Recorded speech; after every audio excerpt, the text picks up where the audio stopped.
days, we see mandalas all around in all kinds of designs. We sometimes even see them without even realizing it. But some people don't even know that mandalas are a religious object highly important to Buddhists. Even if you knew that, you might not know the 6 things I'm going to share with you in today's video, 6 facts about mandalas.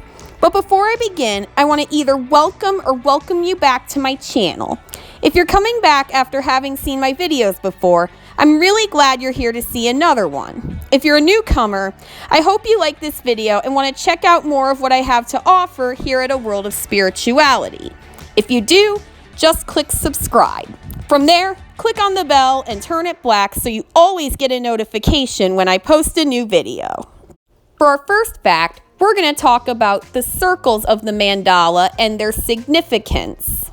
What I'm about to share makes perfect sense when you consider that mandala is literally Sanskrit for circle. Each circle and shapes within the circles of a mandala hold their own symbolism, which I'll talk more about in fact 4. The outermost circle represents a ring of fire said to prevent impurities from entering the mandala. The next circle represents indestructibility and is, appropriately, made of diamonds. Next is the ring of 8 graveyards, each symbolizing the qualities that tie humans to the cycle of reincarnation. Lastly, the innermost circle represents rebirth and is made of lotus leaves. For fact number 2, we're going to learn about an important purpose mandalas serve for Buddhists. Mandalas aren't just a beautiful piece of art to look at. They're an important part of Buddhist meditation rituals. When you try to meditate, you have to clear your mind of all thoughts. But as anyone who's done it knows, it's far easier said than done. But many have also found that designing a mandala tends to help. Specifically, they get so lost in the shapes and colors that they forget about the outside world completely. This is actually proven to improve one's psychological health, reducing their blood pressure, improving concentration skills, and lowering stress levels. For fact number 3, we're going to learn about the hard, complicated process of making a mandala. If the intricate design of the average mandala doesn't already tell you this, the process of creating one is complicated and intense. Especially for a Tibetan monk designing one for meditation.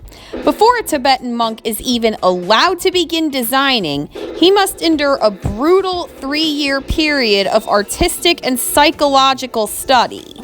Once they're finally allowed to start, the monks team up to tackle one big mandala. Typically, there will be 4 monks working on a single one, each assigned to their own quadrant with assistants to help fill in the colors. In fact number 4, we're going to learn about some of the really deep symbolism meant by some of the shapes of those who design mandalas.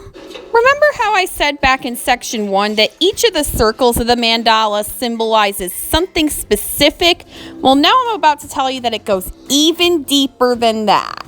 There's a deep symbolism embedded into just about every single aspect of the mandala, but to go in depth, I'd have to make a whole separate video on this topic. In short, dots symbolize how everything is one. Triangles symbolize aspirations towards the earthly, material sphere. The hexagons these triangles make when they fuse symbolize spiritual and material aspirations in general.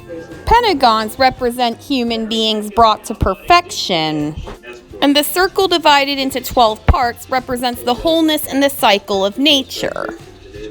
And ultimately, there's the mandala itself, which for Buddhists and followers of other Eastern religions symbolizes the ideal universe they strive for. For fact number 5, we're going to learn about the many varieties mandalas can be made with and come in. Though mandalas generally are made up of 4 circles and contain one or more of a particular set of shapes, As I previously discussed, they can take on many different forms, and here I'm going to list a few examples.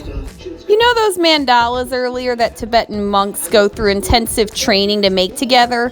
Those are actually called teaching mandalas. These are made unique by more than just the fact that they're made by monks who've just finished their education. In this kind of mandala, every single nook and cranny is meant to symbolize a specific teaching of Buddhist religion. If you ask me, that's quite a fitting way for monks who've just been through a long period of intensive training and study to show what they've learned. Sometimes Tibetan monks also create sand mandalas. This is just what it sounds like. A mandala created of fine multicolored sand, and then the sand grains are placed in concentric circles, working from the outside towards the center along with the pattern that's been laid out. The amount of sand going in at any given time is controlled through the use of a metal funnel. The Kalachakra Mandala, which means cycle of time, is used for meditative purposes.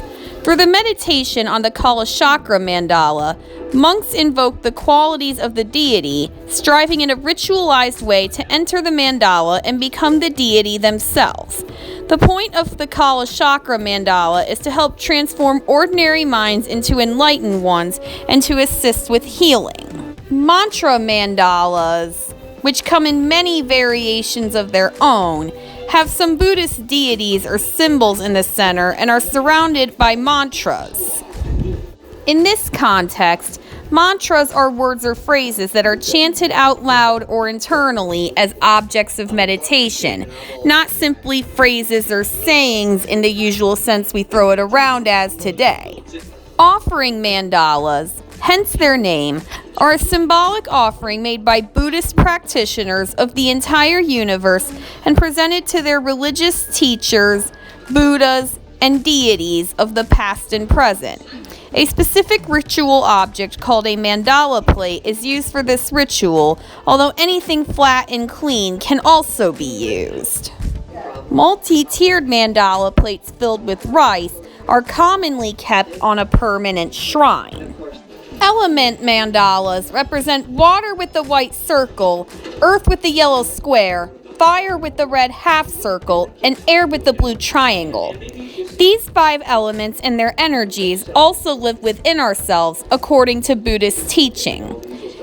They are connected to our chakras and also correlated to emotions, colors, body types, illnesses, thinking styles, and character.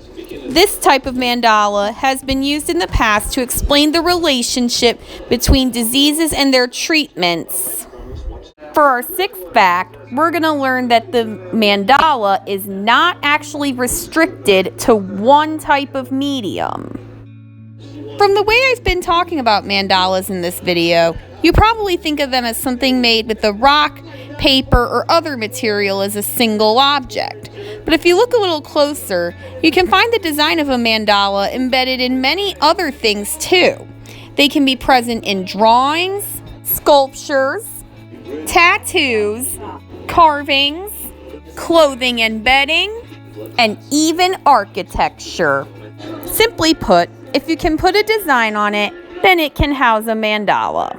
What was the most interesting thing you learned today? Let me know in the comments down below. And while you wait for another video on the diverse subject of religion around the world, check out some other stuff I have to offer here at A World of Spirituality by clicking the links on your screen. Hope to see you back here again.